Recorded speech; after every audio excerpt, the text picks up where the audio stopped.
Deciding what hay to buy for your horse can be confusing. There's a lot of factors to consider, including type of hay, quality, and price. This video will explain simple ways to compare hay so you can decide what's best for your horse. First, let's look at the types of hay you will most commonly come across in Southeast Texas. Feed stores will typically sell alfalfa and coastal Bermuda grass.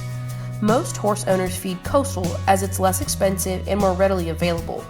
However, some horse owners prefer alfalfa as it is a higher quality forage that provides more protein in the diet.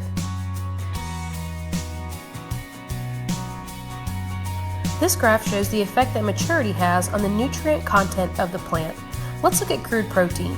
You can see that in the early stages of the plant's life, crude protein is high. The younger the plant is, the more leaves it has. As the plant ages, we can see that crude protein and leaves decrease, while the amount of fiber content and stems increase. This tells us that a younger plant will have more leaves and higher protein content than a more mature plant. When you're choosing hay, you'll want to look for leafier bales with minimal stems to ensure you're getting young, nutrient-dense hay. Now let's compare two bales of coastal on a visual appraisal. Let's start with this darker bale on your right. If I go to pick up this bale, it feels really heavy compared to this smaller bale on your left. However, if I continue to look at this bale and I touch it, I can feel that it's actually wet.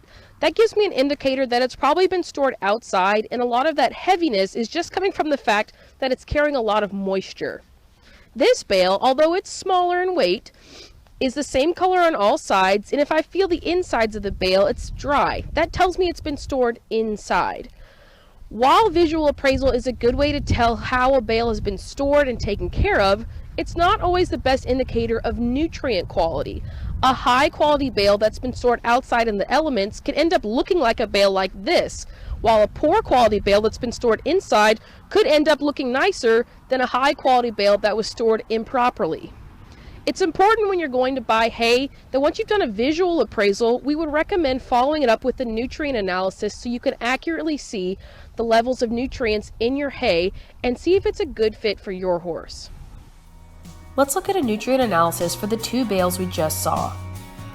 The top shows the results for the lighter colored, smaller bale, and the bottom shows the results for the darker, heavier bale. First, let's look at crude protein. You can see that the top bale has a higher percentage of crude protein than the bottom bale. Next, you're going to want to look at the acid detergent fiber, or ADF. ADF is a measure of how digestible the nutrients are in the hay. A lower value means the nutrients are more digestible. Values of 30 to 35% are good for horses. You can see that the top bale falls within that range, while the bottom bale is slightly above it. That means it might not be as much nutritional value as the top bale. The next thing you'll want to look at is the neutral detergent fiber, or NDF. NDF is a measure of how palatable the hay is, or how likely the horse is to eat it. Values between 40 and 50 are good for horses, while an NDF above 65 is something that a horse likely won't eat. You can see that both of these hays fall within the range, although the lighter bale is closer to the ideal 40 to 50 range. When it comes time to buy your hay, remember to compare the quality of the hay to the price.